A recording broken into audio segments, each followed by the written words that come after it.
يا أيها الذين آمنوا إذا قمتم إلى الصلاة فاغسلوا وجوهكم وأيديكم إلى المرافق وامسحوا برؤوسكم وأرجلكم إلى الكعبين وإن كنتم جنبا فاطهروا وإن كنتم مرضى أو على سفر أو جاء أحد منكم من الغائط أو لامستم النساء فلم تجدوا ماء فتيمموا صعيدا طيبا فامسحوا بوجوهكم وأيديكم منه ما يريد الله ليجعل عليكم من حرج ولكن يريد ليطهركم وليتم نعمته علیکم لعلکم تشکرون۔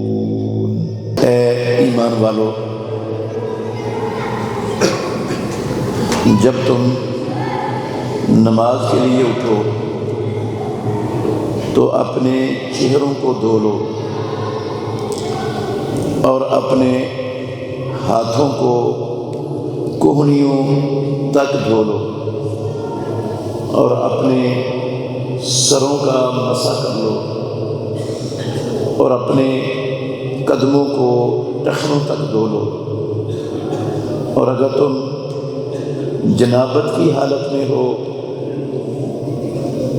تو تم اچھی طرح غسل کر لو، اور اگر تم بیمار ہو یا سفر پر ہو یا کوئی تم میں سے قضائے حاجت سے آیا ہے یا تم نے عورتوں سے صحبت کی ہے اور تم نے پانی نہیں پایا تو پھر پاک مٹی سے تیمم کرو، اپنے چہروں پر اور اپنے ہاتھوں کو پھیر لو۔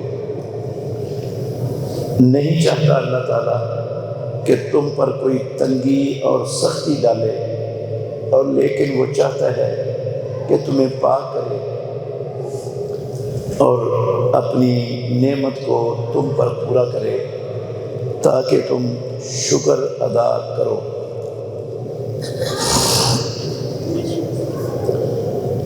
ہر قسم کی حمد و ثنا اللہ مالک العالم، اللہ وحدہ لا شریک کی ذات اقدس کے لیے بے شمار درود و سلام خاتم النبی جی محمد الرسول اللہ صلی اللہ علیہ وآلہ وسلم کی ذات گرامی کے لیے۔ عزیز بھائیوں،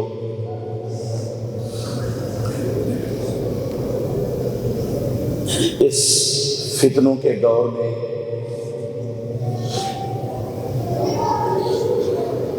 جب ہر بندے کی دوڑ اپنے دنیاوی ساز و سامان کا حصول رہ گیا ہے،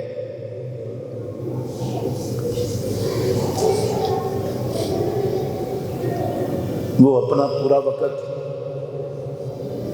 پوری صلاحیتیں، پوری توانائی اور سارے وسائل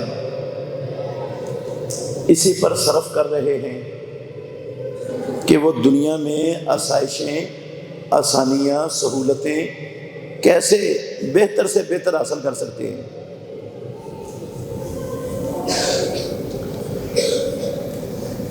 اللہ مالک الملک نے جو فرائض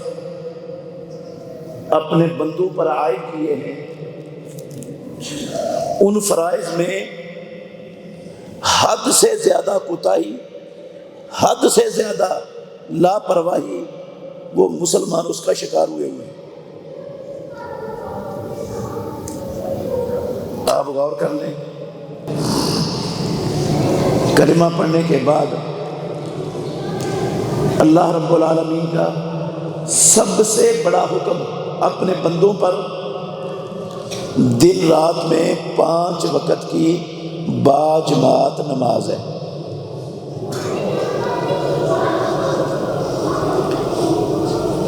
کتنا بڑا حکم ہے۔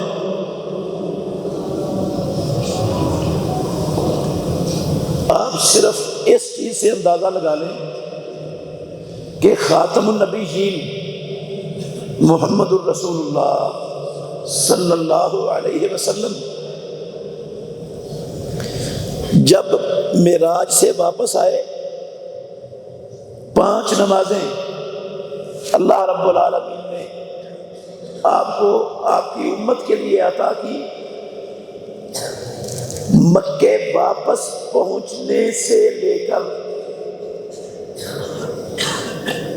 خاتم النبیین محمد الرسول اللہ صلی اللہ علیہ وسلم نے اپنی زندگی کے آخری سانس تک ایک نماز نہیں چھوڑی۔ محمد الرسول اللہ صلی اللہ علیہ وسلم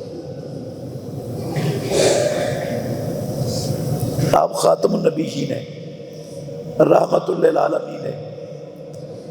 آپ اللہ کی مخلوق میں سب سے زیادہ عزتوں عظمتوں والے ہیں، سب سے زیادہ اللہ کے مقرب محبوب اور پیارے نبی ہیں۔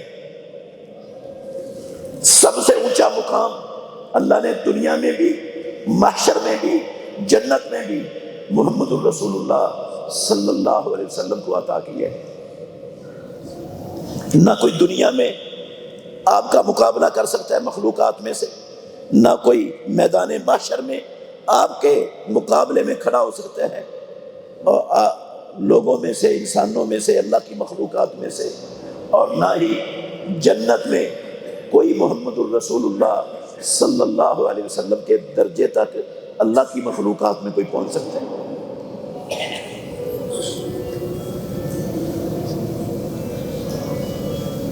اس کے باوجود اللہ نے قرآن میں اعلان کیا ہوا ہے لِيَغْفِرَ لَكَ اللَّهُ مَا تَقَدَّمَ مِنْ ذَنبِكَ وَمَا تَأَخَّرَ، کہ ہم نے آپ کی اگلی پچھلی زندگی کی ساری کمیاں کوتاہیاں ہم نے آپ کی معاف کر دی ہوئی۔ اس کے باوجود، خاتم النبیین ہونے کے باوجود،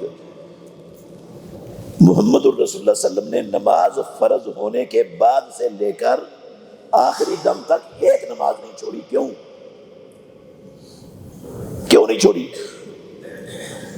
اور ہمارے معاشرے میں کتنے مسلمان ہیں، کتنے لوگ ہیں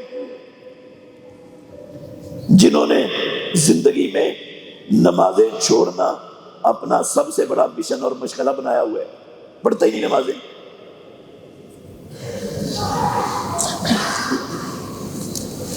اور جو لوگ نمازیں پڑھتے ہیں، تھوڑے لوگ پڑھتے ہیں، بہت کم ہیں، جو پڑھنے والے ہیں نمازیں، ان پر فرض تھا، لازم تھا، آسمانوں والے رب نے فرض کیا تھا کہ تم اپنا ہر عمل اللہ اور اللہ کے رسول محمد الرسول اللہ صلی اللہ علیہ وسلم کی اطاعت کے اندر رہ کر کرنا ہے۔ نماز کا عمل ہے تو نماز اپنی مرضی پر نہیں پڑھنی، جیسے آپ کا دل کرے۔ اپنے باپ دادے کو جیسے پڑھتے ہوئے دیکھا ویسے نہیں پڑھنی۔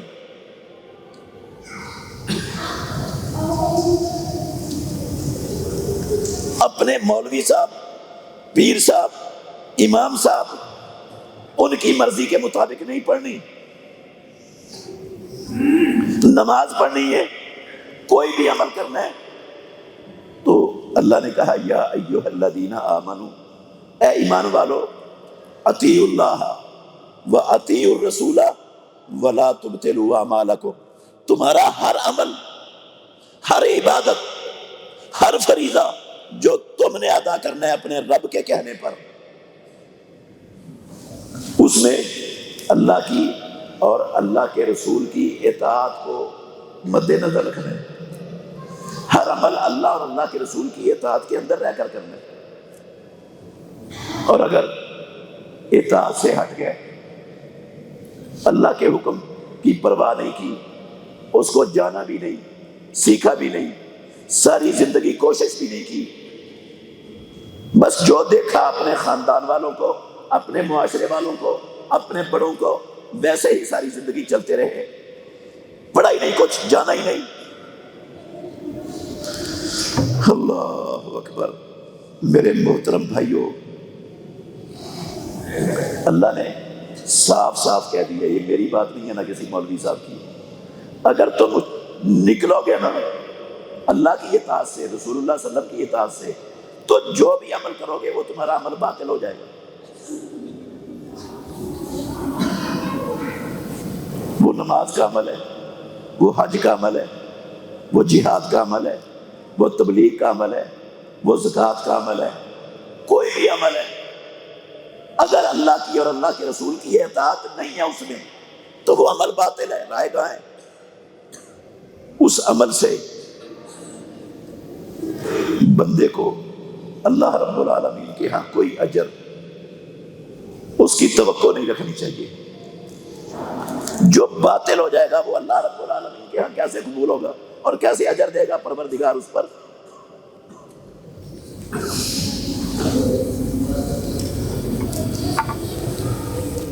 محمد الرسول اللہ صلی اللہ علیہ وسلم صحابہ کو یہی کہا کرتے تھے، من عمل عملا لیس علیہ امرنا فہو رد۔ لوگوں، جس بندے نے ایسا عمل کیا جس عمل پر ہمارا امر، ہمارا حکم، ہمارا طریقہ، ہمارا قول و عمل جس پر نہیں ہے، فہو رد، وہ جتنا بھی اچھا عمل ہے وہ مردود ہے۔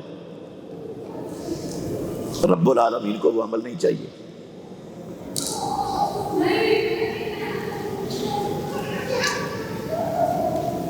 میں آپ کو ہمیشہ یہی بات سمجھانے کے لیے مثال دیتا ہوں کہ ہم فجر کی نماز کے 2 فرض پڑھتے ہیں، ظہر اثر عشاء کے 4 فرض پڑھتے ہیں، مغرب کے 3 فرض پڑھتے ہیں۔ اگر ان فرضوں میں ایک رکعت اضافہ کر لیں تو نماز ہو جائے گی ہماری؟ کیوں نہیں ہوگی؟ جو 4 رکعتوں میں پڑھا ہے 5ویں رکعت میں بھی وہی پڑھا ہے، جو 2 رکعتوں میں پڑھا ہے 3ری رکعت میں بھی وہی پڑھا ہے، جو 3 رکعتوں میں پڑھا ہے مغرب کی 4تھی رکعت میں بھی وہی پڑھا ہے۔ وہ 3 رکعتیں پڑھے مغرب کی تو وہ ہو جاتی ہے، اور وہی اگر 4تھی رکعت کا اضافہ کر لیں اور وہی پڑھے جو 3 میں پڑھا جاتا ہے۔ کیا پڑھا جاتا ہے؟ سورہ فاتحہ پڑھی جاتی ہے، قرآن مجید کی کوئی سورت پڑھی جاتی ہے، وہی پہلی رکعتوں میں ہے، وہی 4تھی رکعت میں ہے، کیوں نہیں ہوگی نماز؟ طریقہ نہیں ہے محمد الرسول اللہ صلی اللہ علیہ وسلم کا۔ جس نے اللہ اور اللہ کے رسول کی اطاعت کو چھوڑا زندگی میں، میرے محترم بھائیوں، عمل اس کا رائے گا اور باطل ہے، مردود ہے اس کا عمل، اللہ رب العالمین کو نہیں چاہیے۔ تو میں یہ کہنا چاہتا ہوں، اکثر لوگ تو نماز پڑھتے ہی نہیں، قریب بھی نہیں جاتے، نماز پڑھنے کو اپنے وقت کا ضیاع سمجھتے ہیں، اور جو لوگ پڑھتے ہیں اللہ کی قسم ان کو محمد الرسول اللہ کی نماز کا طریقہ ہی نہیں آتا، ان کو پتہ ہی نہیں محمد الرسول اللہ نے نماز کیسے پڑھی ہے، انہوں نے کبھی سیکھا ہی نہیں اللہ کے نبی کی نماز کیسے تھی۔ اگر ہم نہیں سیکھیں گے، نہیں جانیں گے، پڑھتے رہیں گے نماز، تو ہماری نمازیں اگر اللہ اور اس کے رسول کے فرمان کے مطابق نہیں ہیں، وہ ہم نمازیں تو باطل ہو جائیں گی، ان سے تو کچھ نہیں ملے گا۔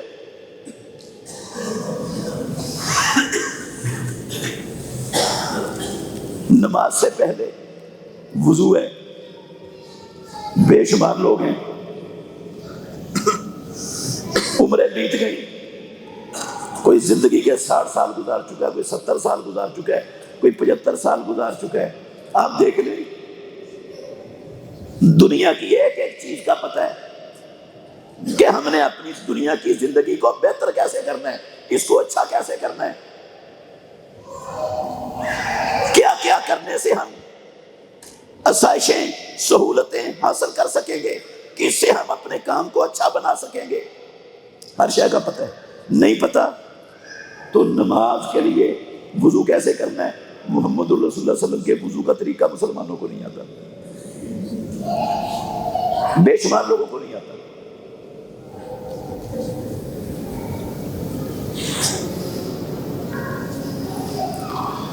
میں انشاءاللہ الرحمن امام الانبیاء محمد الرسول اللہ صلی اللہ علیہ وسلم کے وضو کا طریقہ بھی آپ کو پورا سمجھانا چاہتا ہوں، اور اللہ کے نبی کی نماز تکبیر تحریمہ سے لے کر سلام تک ایک ایک بات دلیل کے ساتھ وہ آپ کے سامنے رکھنا چاہتا ہوں،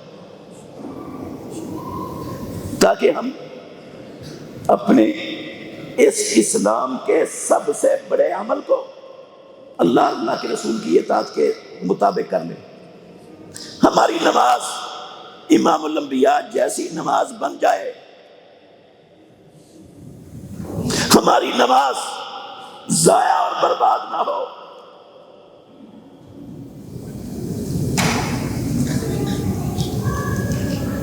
نماز کے لیے وضو کرنا شرط ہے، شرط۔ اگر نماز سے پہلے مسلمان کا وضو نہیں ہے نا، نماز سے پہلے وضو نہیں ہے تو وضو کرنا فرض ہے، اور اگر وضو ہے نماز سے پہلے، نماز کا ٹائم ہو گیا، پہلے کا کیا ہوا وضو ہے تو دوبارہ وضو کر لے، یہ مستحب ہے، افضل ہے۔ محمد الرسول اللہ صلی اللہ علیہ وسلم زندگی میں ایک وضو سے 2 نمازیں بھی، 3 نمازیں بھی، 4 نمازیں بھی پڑھ لیتے تھے۔ ایک وضو سے جب تک نہیں ختم ہوتا کئی نمازیں پڑھی جا سکتی ہیں، لیکن اگر بندے کا پہلے سے وضو موجود ہے، نماز کا وقت ہو گیا ہے، اگر وہ دوبارہ سے وضو کرتا ہے تو اسے اجر ملے گا، مستحب عمل ہے۔ امام الانبیاء نے اس کو نور علی نور کہا ہے۔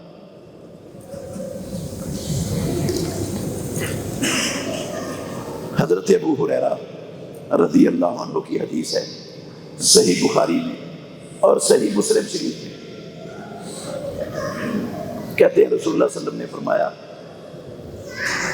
لا يقبل اللہ صلاة احدکم اذا احدث حتی یتوضا، تم میں سے کسی شخص کی نماز اس وقت تک قبول ہی نہیں کی جاتی جب وہ بے وضو ہو اور وضو نہ کر لے، اس وقت تک اس کی نماز ہی قبول نہیں ہوئی۔ اگر بغیر وضو کے پڑھتا ہے، وضو نہیں کیا تو نماز قبول نہیں ہے۔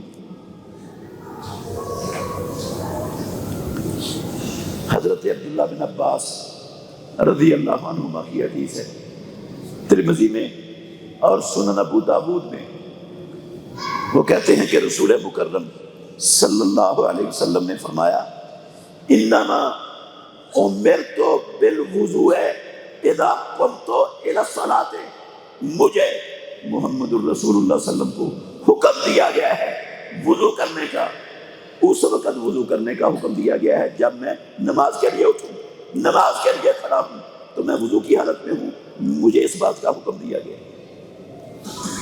یہ حکم محمد الرسول اللہ صلی اللہ علیہ وسلم کو دینے والا کون ہو سکتا ہے کائنات میں؟ وہ اللہ رب العالمین ہی ہو سکتے ہیں، اللہ کی طرف سے حکم ہے۔ اور یہ جو آیت میں نے آپ کے سامنے پڑھی ہے، 6 نمبر آیت سورہ مائدہ کی، اللہ مالک الملک نے اس 6 نمبر آیت میں ایمان والوں کو مخاطب کر کے حکم دیا ہے، اذا قمتم الی الصلاۃ فاغسلوا وجوہکم، جب بھی تم نماز کے لیے اٹھو تو اپنے چہروں کو دھو لو، وضو کرو۔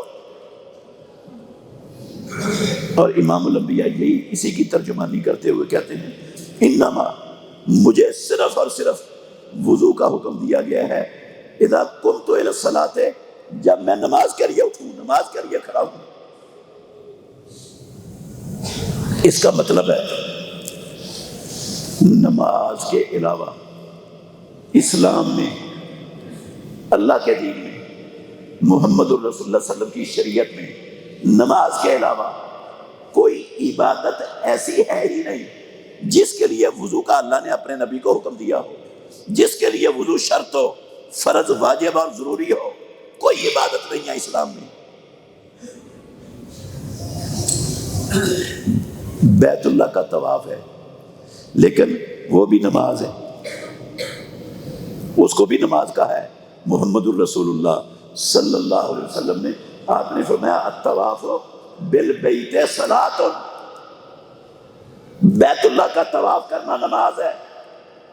تو جب وہ نماز ہے بیت اللہ کا طواف، آپ نے کہا اس میں بات بھی ہو سکتی ہے اور بندہ چلتا بھی ہے، لیکن ہے وہ نماز۔ تو نماز کے لیے وضو شرط ہے، ایک نماز اور ایک بیت اللہ کا طواف۔ اس کے علاوہ اسلام کی کوئی عبادت ایسی ہے ہی نہیں جس کے لیے اللہ نے وضو کا حکم دیا ہو یا محمد الرسول اللہ صلی اللہ علیہ وسلم نے وضو کرنے کا اس سے پہلے حکم دیا۔ نہ قرآن مجید کی تلاوت کے لیے، نہ زکوٰۃ ادا کرنے کے لیے، نہ کسی اور کام کے لیے وضو شرط نہیں ہے، صرف نماز کے لیے وضو ضروری ہے۔ ویسے اگر بندہ باوضو رہتا ہے، اس کی عادت ہے 24 گھنٹے باوضو رہتا ہے، تو بہت اچھی بات ہے، تلاوت کرتا ہے وضو کر کے تو بہت اچھی بات ہے، ہر کام وضو کر کے کرتا ہے تو بہت اچھی بات ہے، لیکن وضو شرط نہیں ہے، فرض نہیں ہے، واجب اور ضروری نہیں ہے۔ نماز اور بیت اللہ کے طواف کے علاوہ کسی شے کے لیے وضو کا حکم نہ اللہ کا ہے نہ محمد الرسول اللہ صلی اللہ علیہ وسلم کا ہے۔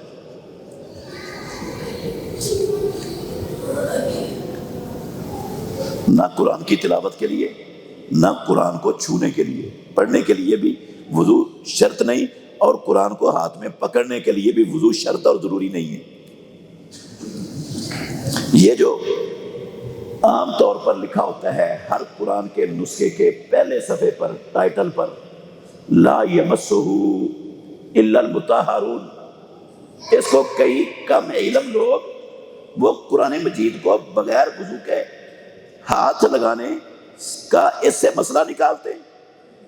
وہ کہتے ہیں قرآن میں لکھا ہوا ہے، آپ کیسے کہتے ہو کہ قرآن مجید کو چھونے کے لیے پکڑنے کے لیے وضو شرط نہیں، وضو صرف نماز اور بیت اللہ کے طواف کے لیے شرط ہے۔ قرآن میں لکھا ہوا ہے اللہ نے لا یمسہ الا المطہرون، وہ سمجھتے ہیں مطہرون سے مراد ہے باوضو لوگ، باوضو لوگوں کے علاوہ کوئی قرآن کو چھو سکتا ہی نہیں۔ جبکہ میرے بھائیوں، یہ قرآن مجید کی اس آیت کی تحریف ہے، تحریف، مطلب نہیں ہے قرآن مجید کی اس آیت کا، یہ تحریف ہے۔ وہ کام ہے جو یہودی اور عیسائی اپنی کتابوں کے ساتھ کرتے تھے، معنوی تحریف بھی کرتے تھے، لفظی تحریف بھی کرتے تھے، وہی تحریف کئی مسلمان بھی کرتے ہیں۔ لفظی تحریف بھی کی لوگوں نے قرآن میں، اور معنوی تحریف بھی کی لوگوں نے قرآن میں۔ یہ بھی تحریف ہے، معنوی تحریف ہے۔ کیوں؟ اس آیت کا کیا مطلب ہے لا یمسہ الا المطہرون کا؟ اس کا مطلب ہے لوح محفوظ، لوح محفوظ اسے اللہ کے فرشتوں کے علاوہ کوئی چھو سکتا ہی نہیں۔ یہ لوح محفوظ کی بات ہے، اس کا سیاق بھی لوح محفوظ میں ہے اور اس کا سباق بھی لوح محفوظ میں ہے۔ پچھلی آیتیں بھی ساری لوح محفوظ کے متعلق ہیں، اور اس سے آگے والی آیات بھی ساری لوح محفوظ سے متعلق ہے۔ لوح محفوظ وہ ہے جو پروردگار نے سب سے پہلی مخلوق قلم بنانے کے بعد قلم سے حکم دیا تھا قلم کو کہ لکھ دو، اور اس نے لکھ دیا تھا، اس کا نام ہے لوح محفوظ۔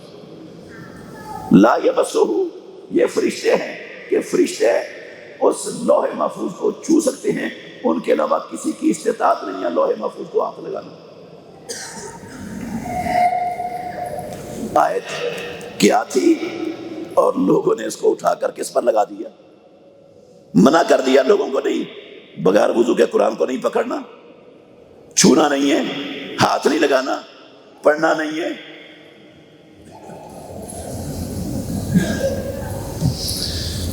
تو ایسا میں یہ کہہ رہا ہوں، نہ اللہ نے حکم دیا ہے، نہ اللہ کے نبی محمد الرسول اللہ صلی اللہ علیہ وسلم کا حکم ہے۔ صرف وضو نماز کے لیے یا بیت اللہ کے طواف کے لیے شرط ہے، اور اسلام کی کسی نیکی کے لیے، کسی عبادت کے لیے وضو شرط ہے ہی نہیں، ضروری نہیں۔ ایک حدیث ہے، رسول مکرم صلی اللہ علیہ وسلم نے فرمایا، ابو سعید خدری رضی اللہ عنہ حدیث کے راوی ہیں، ترمذی شریف میں یہ حدیث ہے، مفتاح الصلاۃ الطہور والتحریمها التکبیر والتحلیلها التسلیم۔ نماز کی چابی، نماز کی کنجی جس سے آپ نماز کے عمل کو کھول سکتے ہو، وہ وضو ہے۔ وضو نماز کے لیے شرط ہے، وضو کے بغیر نماز نہیں ہوتی۔ وضو کو امام الانبیاء نے نماز کی کنجی اور چابی قرار دیا ہے۔ ہاں، نماز میں نماز کے علاوہ باقی حلال کاموں کو حرام کرنے والی چیز ہے تکبیر تحریمہ۔ جب بندہ اللہ اکبر کہہ کے ہاتھ باندھ لیتا ہے، سارے کام جو اللہ اکبر کہنے سے حلال تھے وہ سارے حرام ہو گئے۔ تحریمها التکبیر، اس کی تکبیر سے حلال کام سارے حرام ہو جاتے ہیں۔ کھانا پینا حلال ہے، حرام ہو جاتا ہے۔ بات چیت کرنا حلال ہے، حرام ہو جاتا ہے۔ ادھر ادھر دیکھنا حلال ہے، حرام ہو جاتا ہے۔ والتحلیل والتسلیم، اور امام الانبیاء محمد الرسول اللہ صلی اللہ علیہ وسلم نے فرمایا، یہ جو چیزیں حرام ہوئی ہیں نا، ان کو حلال کرنے والی چیز سلام پھیرنا ہے۔ جب سلام پھیر جائے گا تو وہ ساری حرام کردہ چیزیں اس کے بعد حلال ہو جائیں گی۔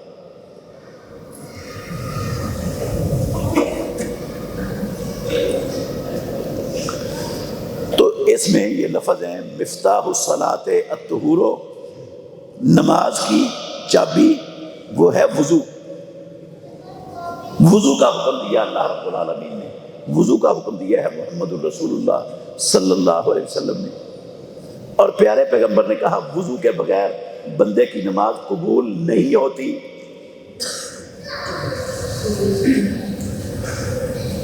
کتنا بڑا عمل ہے یہ، کتنا بڑا۔ ایک حدیث سے آپ نے اندازہ لگانا ہے، مسلم شریف کی حدیث ہے، عمر بن عباسہ رضی اللہ تعالیٰ عنہ کی حدیث ہے، صحیح مسلم شریف کے اندر۔ کہتے ہیں کہ جاہلیت میں لوگوں کو دیکھتا تھا، لوگ بت پرستی کرتے تھے، جہالت میں پڑے ہوئے تھے، مجھے ان کے کاموں سے نفرت تھی، نفرت کرتا تھا میں نے اپنے علاقے میں سنا ایک بندہ آیا ہے مکہ مکرمہ میں، جو بندہ ان چیزوں کا حکم دیتا ہے۔ کہتے ہیں میں اپنے علاقہ چھوڑ کر مکے میں آیا، محمد الرسول اللہ صلی اللہ علیہ وسلم سے ملا، پورا اسلام لانے کا واقعہ اس حدیث میں عمر بن عباسہ رضی اللہ عنہ کے مسلمان ہونے کا واقعہ بیان ہوا ہے۔ کہتے ہیں اس حدیث میں یہ لفظ ہے، سننے والے کہتے ہیں عمر بن عباسہ رضی اللہ عنہ، میں نے رسول مکرم صلی اللہ علیہ وسلم سے پوچھا کہ اللہ کے نبی، اخبرنی عن الوضوء، مجھے آپ وضو کے متعلق بتلاؤ، یہ وضو کیا چیز ہے، یہ وضو کون سا اللہ کا حکم ہے، یہ کون سی عبادت ہے، اس وضو کرنے سے بندے کو ملتا کیا ہے، کیا حاصل ہوتا ہے بندے کو وضو سے، مجھے اس وضو کے متعلق بتلاؤ۔ تو کہتے ہیں عمر بن عباسہ رضی اللہ عنہ، رسول مکرم صلی اللہ علیہ وسلم نے فرمایا کہ بندہ اذا قرب وضوءہ، جب وضو کے پانی کو اپنے قریب کرتا ہے اپنے اعضاء وضو کو دھونے کے لیے، فمزمز واستنشق واستنثر، وہ کلی کرتا ہے، ناک میں پانی کھینچتا ہے، ناک سے پانی کو جاڑتا ہے، خرجت خطایاہ من فمہ وخیاشیمہ، امام الانبیاء نے فرمایا اس کی ساری غلطیاں، اس کے منہ سے ہونے والی غلطیاں اور اس کے ناک سے ہونے والی ساری غلطیاں ہی پانی سے نکل جاتی ہیں۔ پھر بندہ جس طرح اللہ نے اس کو حکم دیا ہے، جیسے اللہ نے حکم دیا ہے ویسے اپنے چہرے کو دھوتا ہے، تو چہرے سے ہونے والی، آنکھوں سمیت پورے چہرے سے ہونے والی ساری غلطیاں، امام الانبیاء نے فرمایا وہ داڑھی کے بالوں کے اطراف سے، کناروں سے، نوکوں سے نکل جاتی ہے۔ پھر بندہ اپنے بازوؤں کو اپنے کوہنیوں تک، کوہنیوں سمیت اچھی طرح دھوتا ہے تو اس کے بازوؤں سے ہونے والے سارے گناہ اس کے ناخنوں کے نوکوں کی اطراف سے نکل جاتے ہیں۔ پھر بندہ سر کا مسح کرتا ہے تو سر سے ہونے والی ساری غلطیاں اور سارے گناہ اس کے بالوں کے اطراف سے، کناروں سے نکل جاتے ہیں۔ پھر بندہ پاؤں دھوتا ہے تو پاؤں سے ہونے والے سارے گناہ اس کے پاؤں کی انگلیوں کے پوروں سے نکال دیتا ہے پروردگار۔ پھر بندہ 2 رکعتیں پڑھتا ہے اور اپنے دل کو فارغ رکھتا ہے اللہ کے لیے۔ اس کا دل دنیا کی کسی مصروفیت میں مشغول نہیں ہوتا، 2 رکعتوں میں اپنے دل کو اللہ کے لیے فارغ کر لیتا ہے۔ پیارے پیغمبر نے فرمایا یسیرو کا ہیئتہ ولدتہ امہ، بندہ ایسے ہو جاتا ہے جیسے اس کی ماں نے ابھی اسے جنم دیا ہے۔ اللہ اس کے صغیرہ سارے کے سارے گناہوں کو معاف کر دیتا ہے، صرف وضو کر کے یہ 2 رکعتیں توجہ، خشوع اور خضوع کے ساتھ پڑھنے کے نتیجے میں۔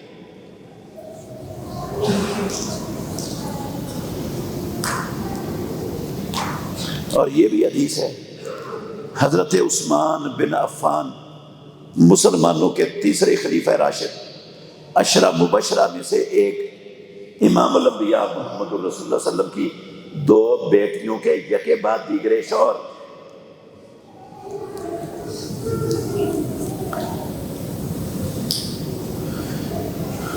وہ بیان کرتے ہیں انہوں نے وضو کیا، حضرت عثمان بن عفان ان کے آزاد کردہ غلام ہے حمران، وہ یہ حدیث بیان کرتے ہیں حضرت عثمان بن عفان سے کہ میں نے حضرت عثمان بن عفان رضی اللہ عنہ کو دیکھا انہوں نے وضو کیا، وہ وضو کا سارا طریقہ بیان کیا۔ حمران نے کہتے ہیں وضو کر کے حضرت عثمان بن عفان رضی اللہ عنہ نے کہا ہاکذا رأیت رسول اللہ صلی اللہ علیہ وسلم یتوضأ، میں نے محمد الرسول اللہ صلی اللہ علیہ وسلم کو ایسے ہی وضو کرتے ہوئے دیکھا ہے، جیسے میں نے کیا نا، اللہ کے نبی کو میں نے ایسے ہی وضو کرتے ہوئے دیکھا ہے۔ میں نے اللہ کے نبی والا وضو کیا آپ کے سامنے، اور پھر اللہ کے نبی نے یہ والا وضو کر کے کہا، عثمان بن عفان بیان کرتے ہیں یہ والا وضو کر کے جو میں نے آپ کے سامنے کیا ہے، یہ والا وضو کر کے کہا پیارے پیغمبر نے من توضأ نحو وضوئی ھذا، جس نے میرے اس وضو جیسا وضو کیا جیسے میں محمد الرسول اللہ نے کیا ہے، وہ فرت ما لہو ما تقدم من ذنبہ، اس کی زندگی کے پچھلے سارے کے سارے گناہ اللہ معاف کر دے۔ 2 باتیں اس سے سمجھ آ رہی ہیں، ہر بندے کو سمجھنی چاہیے۔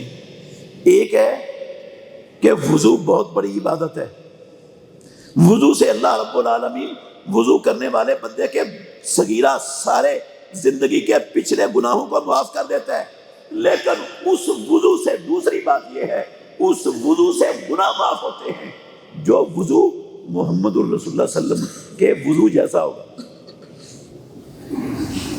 جو وضو اللہ کے نبی کے وضو جیسا ہوگا۔ من توضأ نحو وضوئی ھذا، اور عمر بن عبسہ کی حدیث میں بھی ہے ثم غسل وجہہ کما امرہ اللہ، پھر اس نے اس طرح وضو کیا جس طرح اللہ نے وضو کرنے کا حکم دیا ہے۔ تو طریقہ جو آسمانوں والے رب نے اپنے نبی کو سکھایا اور محمد الرسول اللہ صلی اللہ علیہ وسلم نے ساری زندگی جس طریقے پر وضو کیا، یہ والا وضو پچھلے سارے گناہوں کا کفارہ بن جاتا ہے، یہ والا وضو نماز کی چابی اور نماز کی کنجی بن جاتا ہے، یہ والا وضو بندے کو ایسے کر دیتا ہے جیسے ماں نے اسے ابھی جنم دیا ہو، گناہوں سے، صغیرہ گناہوں سے پاک کر دیتا ہے۔ یہ اس وضو کی بات ہے جو محمد الرسول اللہ صلی اللہ علیہ وسلم جیسا وضو ہوگا۔ تو اللہ کے نبی کا وضو کیسا تھا؟ پیارے پیغمبر کیسے وضو کرتے تھے؟ اچھا صرف اتنا ہی نہیں، پیارے پیغمبر نے فرمایا اللہ اکبر، ان امتی یاتی یوم القیامت غرن محجلین من آثار الوضوء، لوگو میری امت محمد الرسول اللہ صلی اللہ علیہ وسلم کا کلمہ پڑھنے والے، اللہ نے میری امت کو یہ شرف، یہ شان عطا کی ہے کہ قیامت والے دن ساری امتوں میں سے صرف میری امت ہوگی جس امت، میری امت کے لوگوں کے اعضائے وضو چمک رہے ہوں گے قیامت کے دن میدان محشر میں، اور میں اپنی امت کو ان کے اعضائے وضو سے پہچان لوں گا۔ جتنی امتیں آدم علیہ السلام سے لے کر موسیٰ عیسیٰ علیہ السلام کی امتوں تک اللہ نے پیدا کی، یہ شرف اللہ نے کسی کی امت کو دیا ہی نہیں۔ جو شرف اللہ نے محمد الرسول اللہ کو بخشا کہ قیامت والے دن ان کے ہاتھ، ان کے چہرے، ان کے پاؤں، ہاتھ بازوؤں تک بالکل چمک رہے ہوں گے، اور محمد الرسول اللہ ان کے ان ہاتھوں اور اعضائے وضو کی چمک سے ان کو پہچان لیں گے کہ یہ میرے امتی ہیں۔ آپ نے فرمایا من احب منکم ان یطیل غرتہ وتحجیلہ فلیفعل، جو تم میں سے اپنی اس سفیدی کو جو قیامت کے دن رب العالمین نے میری امت کو عطا کرنی ہے، جو اس سفیدی کو لمبا کرنا چاہتا ہے وہ لمبا کر سکتا ہے۔ ہاتھ کونیوں تک دھونے فرض ہیں، کونی سمیت، اور اگر بندہ یہ ڈوڑے تک دھو لے، کندھے تک دھو لے، تو جتنا دھوئے گا اتنا قیامت والے دن وہ سارا ہاتھ چمک رہا ہوگا۔ پاؤں ٹخنے تک دھونا فرض ہے، اور اگر ٹخنے کے اوپر نصف پنڈلی تک دھو لے، گھٹنے تک دھو لے، تو جہاں تک دھوتا ہے ادھر تک وہ عضو چمک رہا ہوگا۔ یہ مطلب ہے محمد الرسول اللہ صلی اللہ علیہ وسلم کے فرمان کا کہ جو اپنی سفیدی کو لمبا کرنا چاہتا ہے وہ ان اعضاء کو آگے تک بھی دھو لے گا تو ٹھیک ہے، لمبی ہو جائے گی سفیدی قیامت والے دن۔ اور یہ بھی فرمان ہے رسول مکرم صلی اللہ علیہ وسلم کا، آپ نے فرمایا لوگو، ابو ہریرہ رضی اللہ عنہ حدیث کے راوی ہیں، الا ادلکم علی ما یمحو اللہ بالخطایا ویرفع بہ الدرجات، کیا میں تمہیں ایسا عمل نہ بتاؤں جس عمل سے اللہ رب العالمین تمہاری غلطیوں کو، گناہوں کو معاف کر دے اور جنت میں تمہارے درجوں کو، مقامات کو بلند کر دے؟ کیا میں ایسا عمل نہ بتاؤں تمہیں؟ گناہ بھی معاف ہو جائیں گے اور درجے بھی رب العالمین بلند کر دے گا۔ صحابہ نے کہا بلا یا رسول اللہ صلی اللہ علیہ وسلم، اللہ کے نبی کیوں نہیں، ضرور بتائیں آپ ہمیں ایسا عمل تو ہم کرنا چاہتے ہیں جس سے ہم سے ہونے والے گناہ معاف ہو جائیں، اللہ درجے بلند کر دے جنت میں۔ تو آپ نے فرمایا اسباغ الوضوء علی المکارہ، جب بندے کا دل نہ چاہ رہا ہو، سخت سردی ہو، پانی ٹھنڈا ہو، وضو کرنے کو دل نہیں چاہتا، ہاتھ پانی کو لگانے کو دل نہیں چاہتا، اس حالت میں پورا اللہ کے نبی کے طریقے کے مطابق جو بندہ وضو کرتا ہے، جب دل نہ چاہ رہا ہو، سردی ہو، ٹھنڈا پانی ہو، اس باب الوضوء علی المکارہ ہے، اس سے اللہ بندے کے گناہوں کو مٹاتا ہے اور درجوں کو بلند کرتا ہے۔ اور دوسرا فرمایا وہ انتظار الصلاۃ بعد الصلاۃ، ایک نماز پڑھی ہے اس کے بعد اگلی نماز کے انتظار میں بندہ لگ گیا ہے، فجر پڑھی ہے، اپنے دنیا کے کاروبار بھی کر رہا ہے، ملازمت بھی کر رہا ہے، مصروف ہے، لیکن اس کے دماغ میں یہ ہے زور کا وقت ہوگا، میں نے زور کی نماز پڑھنے جانا ہے، زور کی نماز پڑھی ہے، عصر کے انتظار میں لگ گیا ہے، عصر کی نماز پڑھی ہے، مغرب کے انتظار میں لگ گیا ہے، مغرب کی پڑھی ہے، عشاء کا انتظار اس نے شروع کر دیا ہے۔ انتظار الصلاۃ بعد الصلاۃ، ایک نماز پڑھنے کے بعد اگلی نماز کا انتظار، یہ بھی بندے کے گناہوں کو معاف کر دیتا ہے اور درجات کو بلند کر دیتا ہے۔ اور تیسرا عمل محمد الرسول اللہ صلی اللہ علیہ وسلم نے فرمایا وَكَثْرَةُ الْخُطَىٰ إِلَى الْمَسَاجِدِ، زیادہ قدم اٹھا کر مسجد کی طرف چل کر آنا، یہ بھی بندے کے گناہوں کو معاف کر دیتا ہے اور درجے بلند کر دیتا ہے۔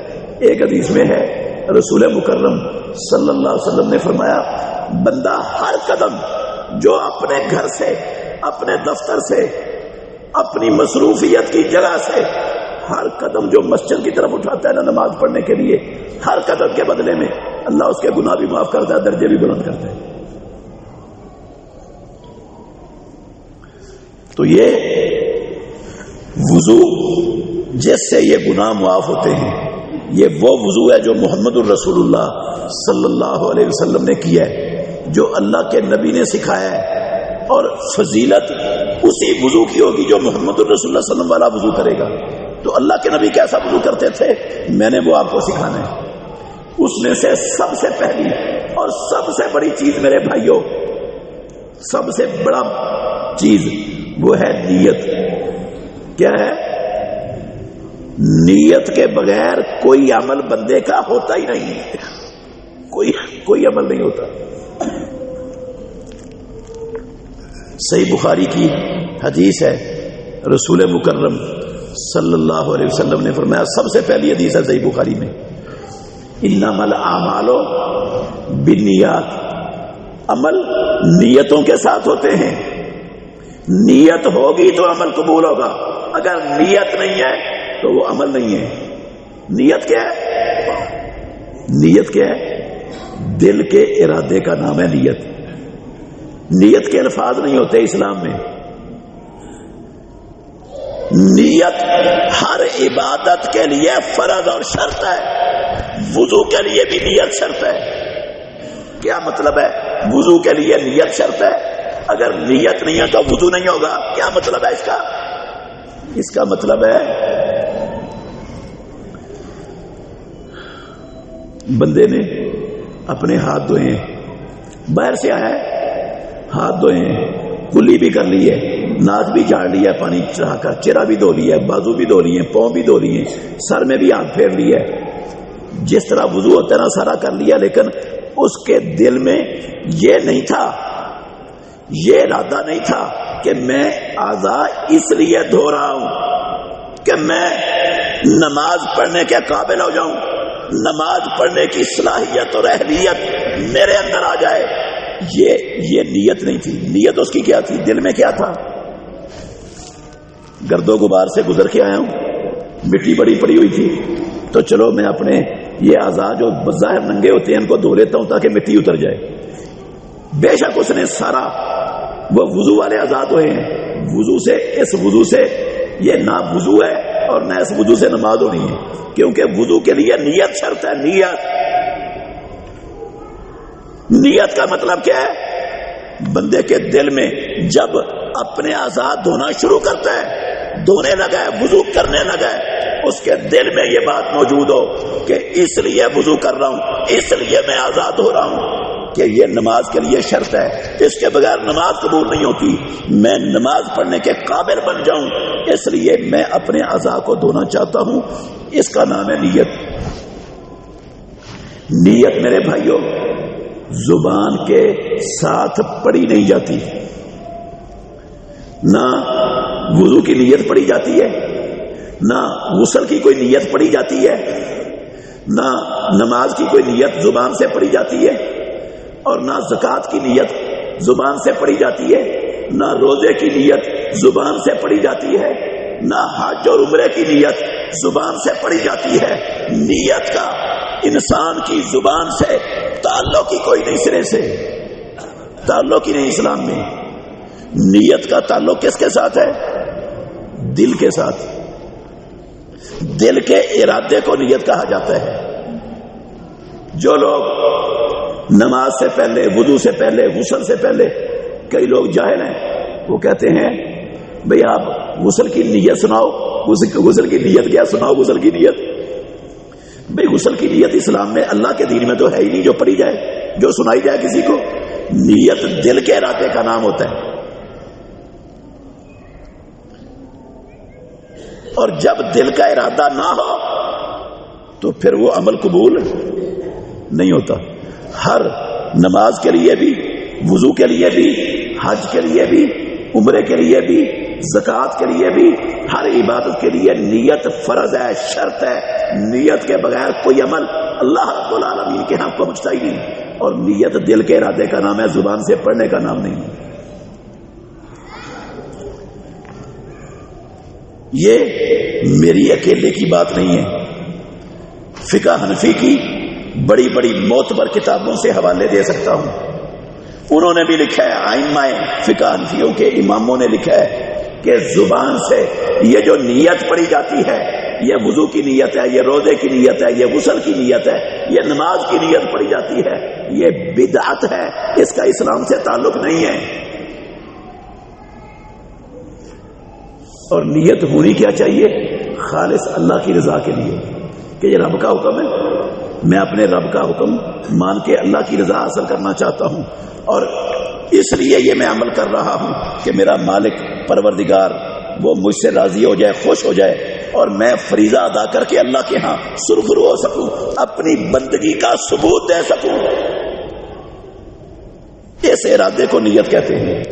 تو وضو کے فرائض میں سے سب سے پہلا فریضہ، اہم ترین چیز جس کے بغیر وضو نہیں ہونا، اور جس وضو سے پڑھی ہوئی نماز بھی نہیں ہونی اگر وضو نہ ہوا تو، وہ ہے نیت.